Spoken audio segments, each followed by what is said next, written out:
He dragged a chair into the middle of the town square and sat down beside her, like the whispers didn't exist. The chair legs scraped hard against the dirt, louder than the laughter that had just faded. Clara stood there, a sack of grain slipping against her palms, dust clinging to her skin.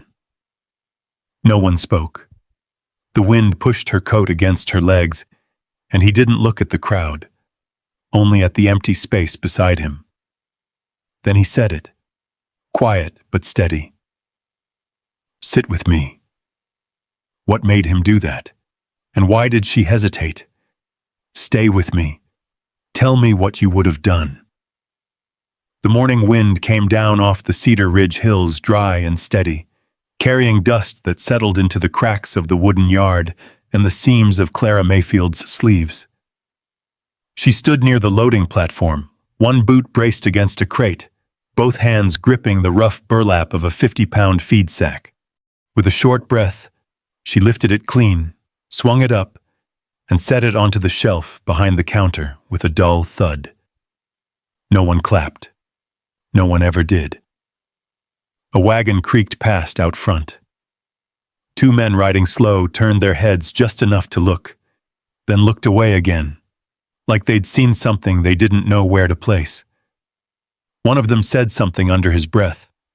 The other gave a quick laugh that stopped when Clara stepped back into view. Inside, the grain depot smelled like oats, leather, and old wood. The counter bore a groove worn deep where coins had been counted for years. Clara wiped her hands on her canvas apron and stepped behind it, opening the ledger with a soft crack of stiff paper. "Morning," a farmer said, not quite meeting her eyes as he set down a sack list. She nodded once. "You're short on barley again." He blinked, surprised. "Didn't realize." Clara tapped the page with the end of her pencil. "You've been short 3 weeks running." He shifted his weight. "Add it to the order." She wrote it down. Clean, exact, no wasted motion. When he paid, he placed the coins carefully on the counter, not in her hand. Most didn't. Clara counted them anyway, slow and sure, stacking them into neat columns before sliding them into the drawer. The door swung open again. A gust of wind followed, carrying a couple of younger men who paused just inside. One nudged the other, eyes flicking toward Clara, then away. "She runs this place alone?" one whispered, not quite quiet enough. "Runs it better than most men," the other muttered back. They bought nothing, left with the wind. Clara closed the ledger halfway, her hand resting on the page a moment longer than it needed to. The pencil stayed between her fingers, unmoving, before she finally pressed it back to paper and finished the line. By midday, the sun hung high and white over Cedar Ridge. The yard buzzed with wagons, boots on gravel, the low murmur of trade. Clara moved through it all without asking space, and people gave it anyway. Not out of courtesy, out of something else they didn't name. Once, at 23, a farmer had stood where the counter met the door and asked her to marry him. He'd talked about acreage and harvest yields, about how her strength would make the work lighter come autumn. Clara had listened, then said no. He hadn't asked again. The second time, a traveling shopkeeper from Abilene had smiled too wide and told her a woman like her must get lonely. Clara had told him he was mistaken. He left town the next morning. The stories stayed behind. By late afternoon, the light softened, turning the dust gold. A freight wagon pulled in, wheels groaning. The driver climbed down, wiping his mouth with the back of his hand as he stepped inside. He looked Clara over once, slow, like measuring a board he didn't intend to buy. "You the one running this place?" he asked. "I am." He gave a short laugh. "Figures." She waited. He set a small order on the counter, then leaned on one elbow, watching her write it down. "Funny thing," he said. "Place like this, you fit it just fine." Clara didn't look up. He tapped the wood with a finger. Better than you'd fit a home, I reckon. The words hung there, light as dust, heavy as iron. Outside, a horse snorted. Somewhere down the road, a hammer struck metal in a steady rhythm. Clara finished the line, closed the ledger, counted his coins without hurry, without pause. When she handed him his receipt, their fingers didn't touch. He waited, like he expected something back. A word. A reaction. Clara said nothing. He took the paper, shrugged, and stepped out into the fading light. Evening came fast after that. The last wagon rolled away. The yard settled. Clara stacked the remaining sacks, swept the floor in long, even strokes, and checked the lock on the side gate twice. Inside, she doused the lantern one by one until the depot dimmed into shadow. The final light came from the doorway. Clara stepped out, pulling it closed behind her. The hinges creaked, old and familiar. She set the bolt, then pressed the door once more to make sure it held. It did. She sat on the worn wooden step, elbows on her knees, hands hanging loose between them. The night air carried the chill down from the hills. Somewhere a dog barked once and fell quiet. The sign above the door swayed in the wind. It knocked softly against its chain, back and forth, back and forth. Clara listened. After a moment, she reached back and pushed the door harder than she needed to. The wood struck the frame with a sharp, final sound. Then she settled again, still as the dark coming down over Cedar Ridge. The town had said what it always said, and for now, nothing had answered back.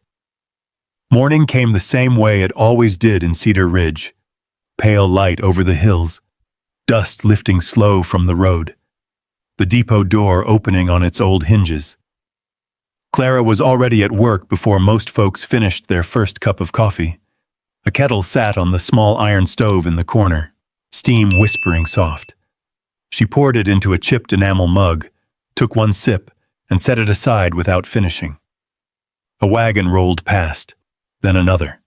By the time the sun cleared the ridge, she was halfway through stacking the new shipment. Corn feed, tightly packed, each sack stiff with weight. She bent, lifted, turned, and set them in place one by one, the rhythm steady as breathing. The door opened behind her. Boots crossed the threshold. Not hurried. Not hesitant either. Clara didn't turn right away. She finished setting the sack, brushed her hands once against her apron, then faced the counter. He stood there, hat still on, one hand resting lightly on the edge of the wood. Dust clung to his coat, the kind that came from long miles, not short errands. His horse waited outside, tied loose, reins slack. "Morning," he said. His voice was even, not testing, not performing. Clara nodded once. "Morning." He stepped closer, pulling off his gloves. His hands were broad, marked with old work, not soft, not careless either. "I'm looking to set up an account," he said. "Ridgeway Ranch." Clara reached for the ledger. "Name?" "Bennett, Luke Bennett." She wrote it down without looking at him, pencil moving quick, precise. "How do you spell it?" she asked anyway. He told her. She didn't miss a letter. "Quantities?" she said. He listed them. Hay, oats, winter reserves. The numbers came clean. Like he'd done this before. Like he understood what things cost. Clara nodded once more, writing it all in. "Payments due first of the month. Ridgeway keeps it current. We won't have trouble. Appreciate that." She closed the book halfway. Looked up then. Their eyes met. He didn't look away. Not right off. It wasn't a stare. Not the kind she was used to. There was no weighing in it. No quiet question behind it. Just a man taking in what was in front of him. Clara held it for a second longer than she meant to. Then she dropped her gaze back to the page. "I'll have your first load ready by Friday," she said. He nodded. "I'll send a hand." "You can," she said, "or you can come yourself." Something in that landed between them. Not sharp, just there. Luke Bennett gave the smallest hint of a smile. "We'll see." He paid. This time, when she held out the receipt, his fingers brushed hers. Just for a second. Not enough to be called anything, but enough to be noticed. He took the paper, tucked it into his coat, and stepped back. "Morning, Miss Mayfield." Miss Mayfield. Then he turned and walked out into the light. Clara stood there a moment after the door closed. The depot quiet again, except for the kettle and the soft shifting of wood in the heat. She picked up her mug, took a sip. It had gone lukewarm. By midday, word had already moved. Bill Carter leaned in through the open door, wiping soot from his hands with a rag. "That the new foreman?" he asked, nodding toward the road. Clara didn't look up from the ledger. "Looks that way." Bill grunted. "You'll hear things." "I usually do. Heard he's been through 3 states. Wyoming before this." Clara turned a page. "Men travel." Bill hesitated.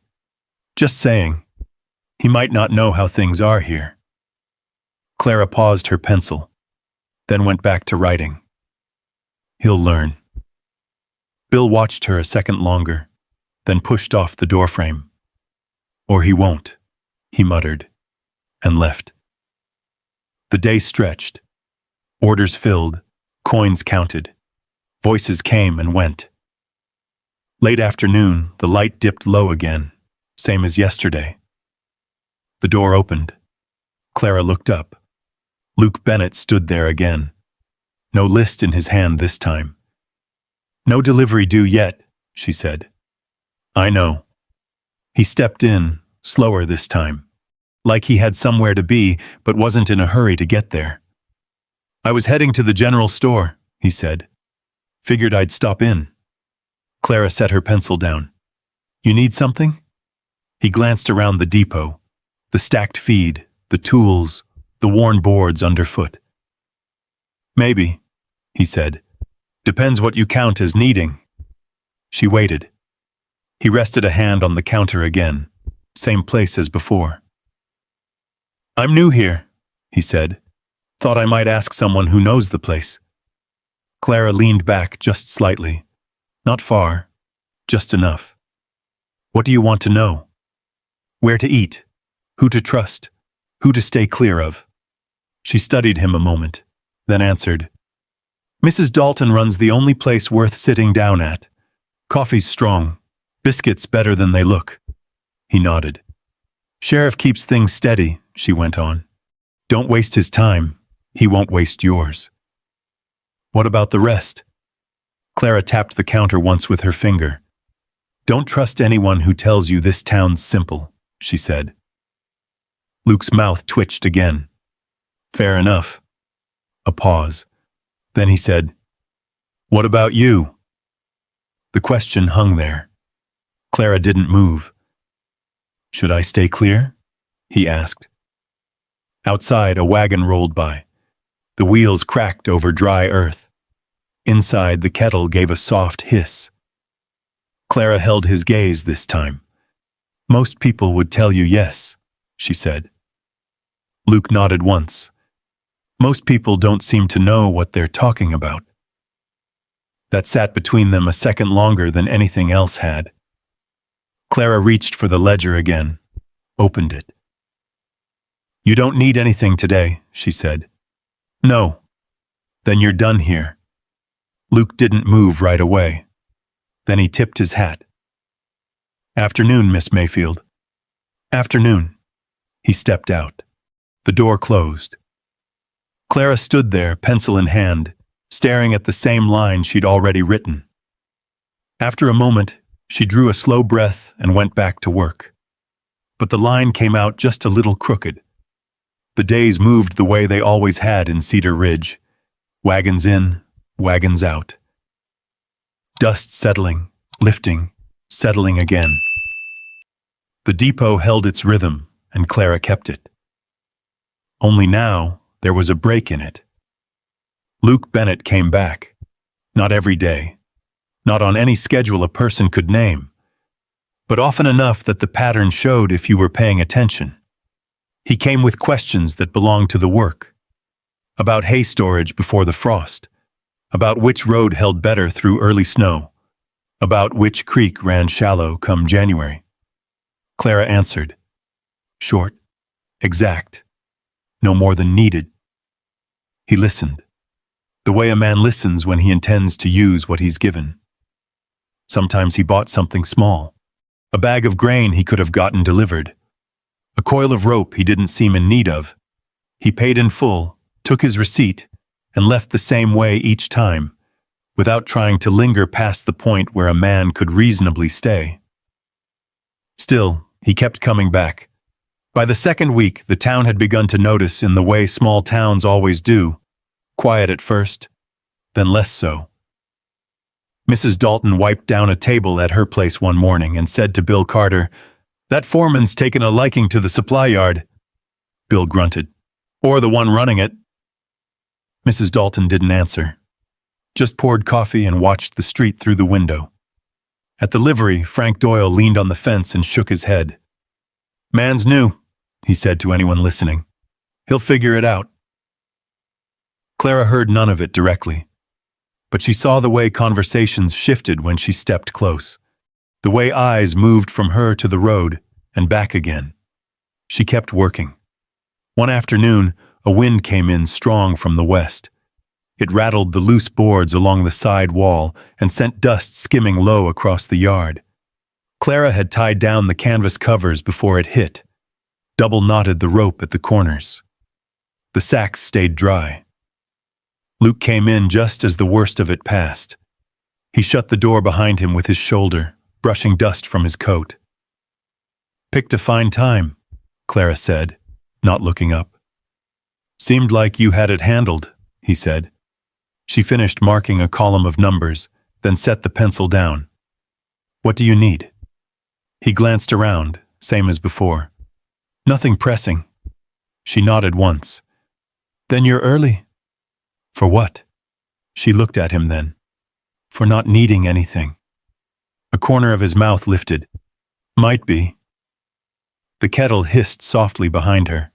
Clara reached back, poured hot water into her mug, and took a slow sip. Luke watched her for a moment, then moved to the counter. "Road north still clear?" he asked. "For now," she said. "Give it 2 weeks. You'll want to take the ridge instead." He nodded.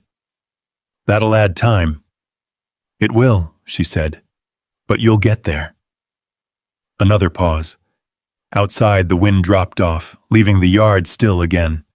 Luke rested both hands on the counter, not leaning, just there. "You always this sure?" he asked.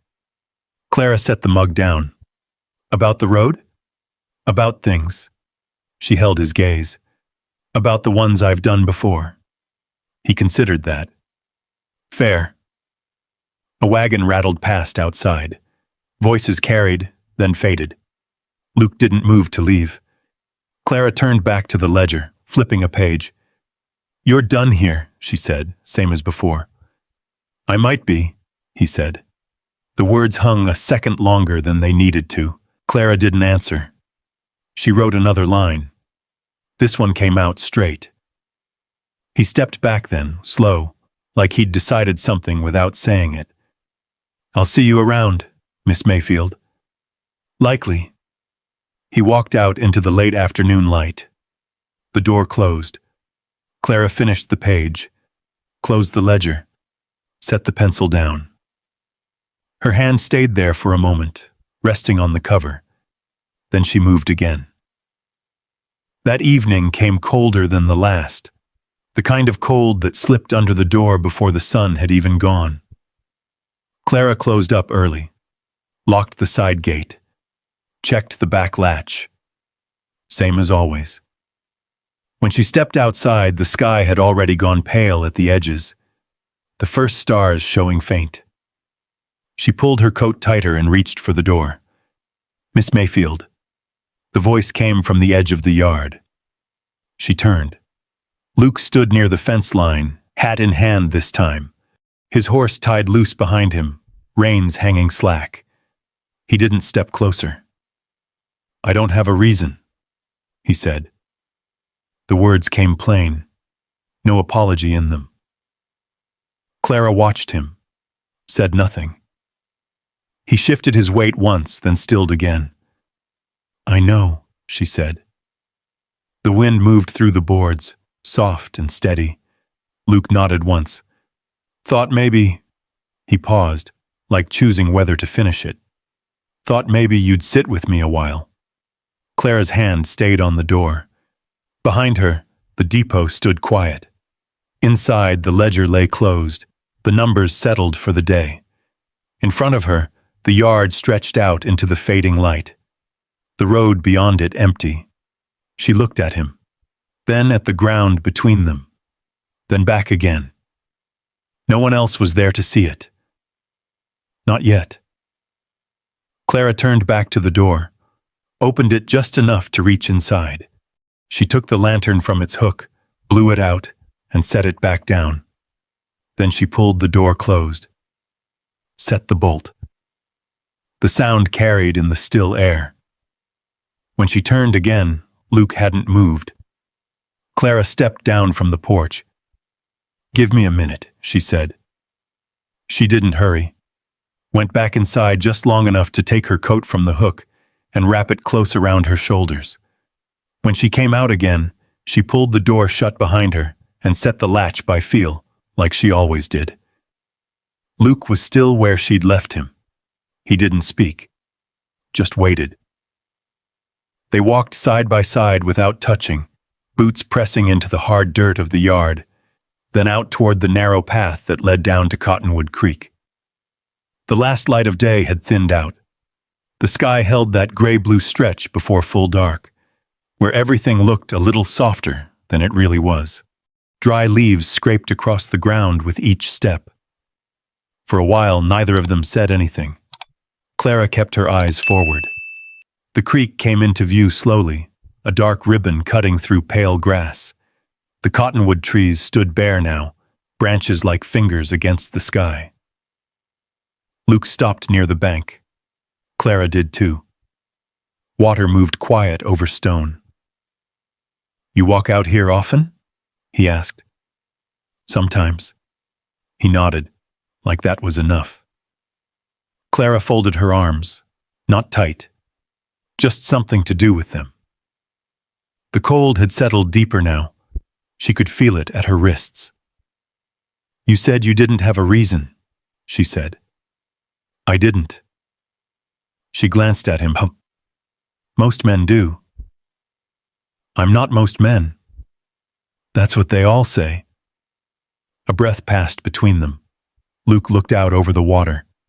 "You asked me what I was doing," he said. "Coming back like I have." Clara didn't answer. The sound of the creek filled the space instead.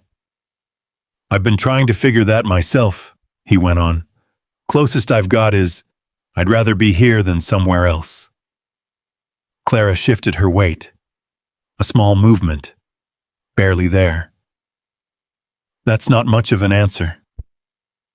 "No," he said. "But it's the honest one." Silence again. A wind moved through the trees, soft and dry. It lifted a strand of Clara's hair loose from where she'd pinned it back. She didn't fix it.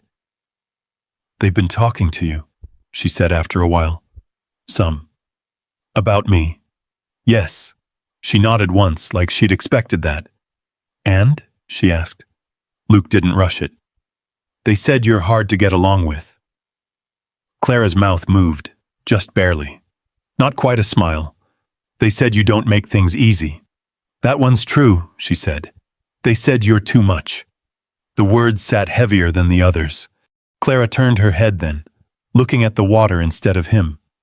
Her jaw tightened once before settling. "And what do you think?" she asked. Luke stepped a little closer. Not enough to crowd her. Just enough that his voice didn't have to carry. "I think," he said, slow and steady, "they've been measuring you against men who weren't big enough for the job." The creak moved on. Clara didn't turn back right away. Her fingers tightened once against her sleeve, then loosened. "You don't know me," she said. "Not yet." That's a long way from knowing enough to say something like that. Maybe. She let out a breath she hadn't noticed she was holding. "You've been here what?" she said. 2 weeks? 3. That's not long enough." "No. Then why say it?" Luke looked at her then, direct, the same way he had from the start. "Because I've seen enough to know what I'm not looking at." She met his eyes. "What's that?" "A problem that needs fixing." The words didn't come out soft. They didn't need to. Clara held his gaze a moment longer than she meant to. Then she looked away again. "I've heard things before," she said. "Men saying what they think I want to hear." "I'm not trying to give you anything," Luke said. She let that sit. Another gust of wind came through, colder this time. Clara pulled her coat tighter without thinking. Luke noticed, but didn't comment. "I don't need anyone to stay," she said quietly. "Not if they are going to change their mind once they see the whole of it."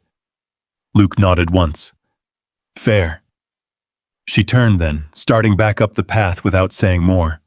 He didn't reach for her, didn't stop her, just walked beside her again.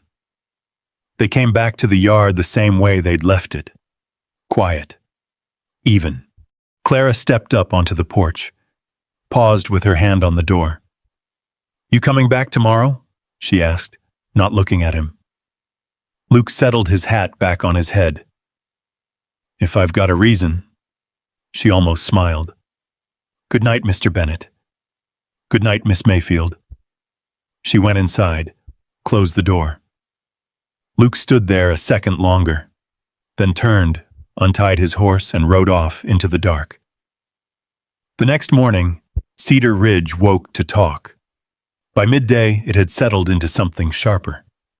At the livery, Frank Doyle leaned back against the post, watching the square. "He'll learn," he said again. "They always do."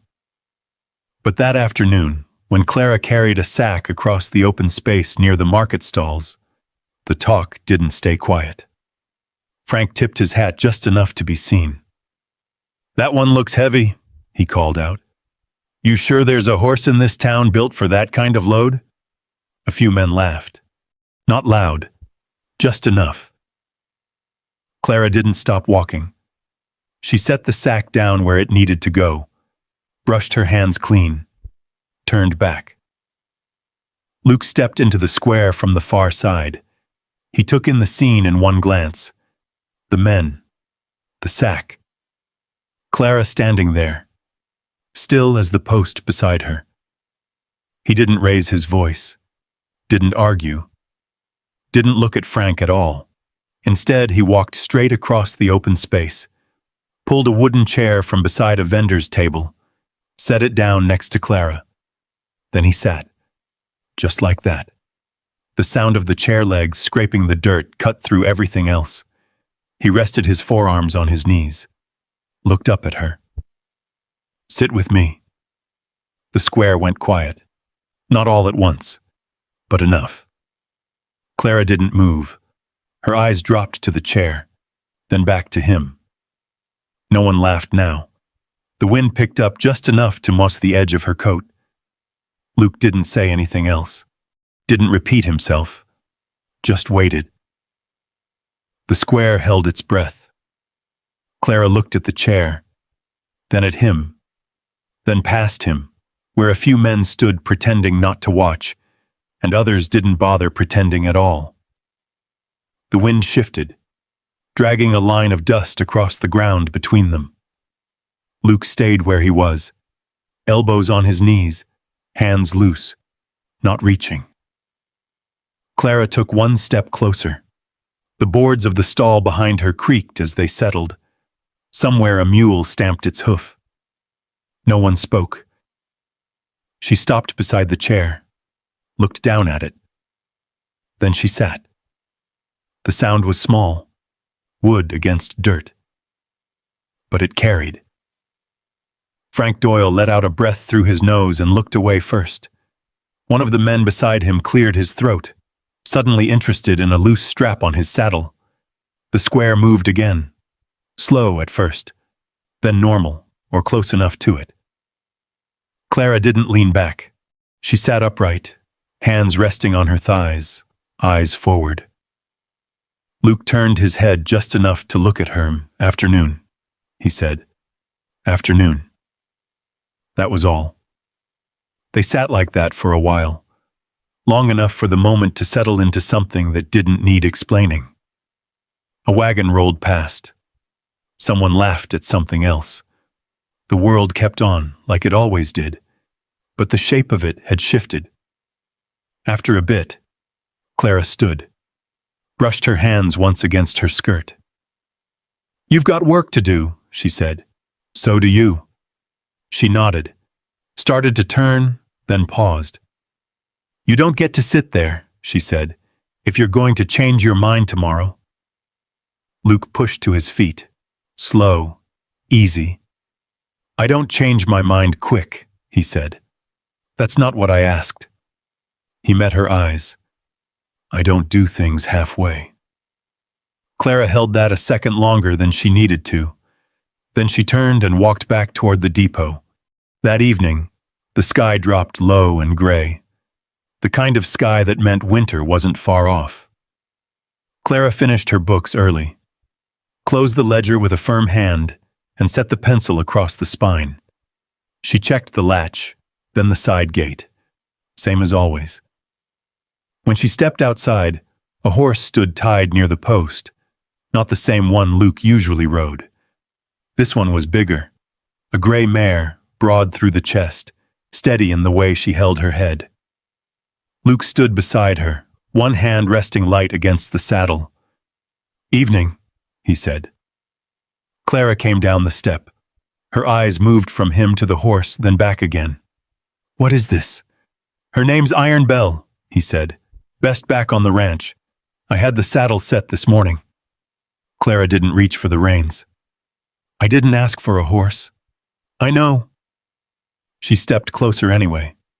The mare didn't move, just watched her, ears flicking once. "I heard what happened at the livery," Luke said. "About the last time you tried to ride." Clara's hand hovered near the saddle, then dropped. "That was a while ago." Doesn't change the size of the horse. A corner of her mouth moved, not quite a smile. Luke rested his hand on the saddle horn. "This one won't make a show of it," he said. "She'll hold." Clara looked at the mare again, then at the stirrup. The yard was quiet. No one watching now. Just the two of them and the fading light. She placed her hand on the saddle, tested it once. Then she set her foot in the stirrup and pushed up. Iron Bell didn't shift. Clara swung her leg over and settled into the seat. For a second, she just sat there, feeling it. The height, the balance. Luke stepped back, giving her space. "Well," he said. Clara looked down at him. "She fits," she said. He nodded once. "She does." He moved to his own horse, swung up with practiced ease, and turned toward the open road north of town. "Thought I'd show you something," he said. "If you've got the time." Clara glanced once toward the depot. The door closed, the latch set. Then she looked ahead. "I've got the time." They rode out of Cedar Ridge side by side, the road stretching wide and empty before them. The land opened up past the last fence line, grass gone pale with cold, a low ridge catching what was left of the sun. They didn't talk much, didn't need to. At the top of the rise, Luke slowed his horse. Clara did the same. The valley below spread out in quiet layers, frost just beginning to take hold along the edges, a thin creek cutting silver through the middle. They sat there a while. Clara rested her hand on Iron Bell's neck. The mare breathed steady beneath her. "You were right," Clara said after a bit. "About what?" "This is worth seeing." Luke glanced at her. "I usually am." She gave him a look at that. "That's not a trait that wins you many friends." "Good thing I'm not after many." She looked back out over the land. "How's that going?" she asked. He didn't answer right away. "Better than I expected," he said. Clara let that settle. The wind moved across the ridge, low and even. "People said I was too much," she said. "They did." She turned her head, watching him now. "And you?" Luke held her gaze. "I think," he said, "you're exactly enough. No more than that. No less." Clara looked at him for a long second. Then she nodded once. "Then don't leave," she said. "I won't." They sat there until the light went soft and the first cold of night settled in. Back in Cedar Ridge, the talk shifted. Not loud, not all at once, but it shifted.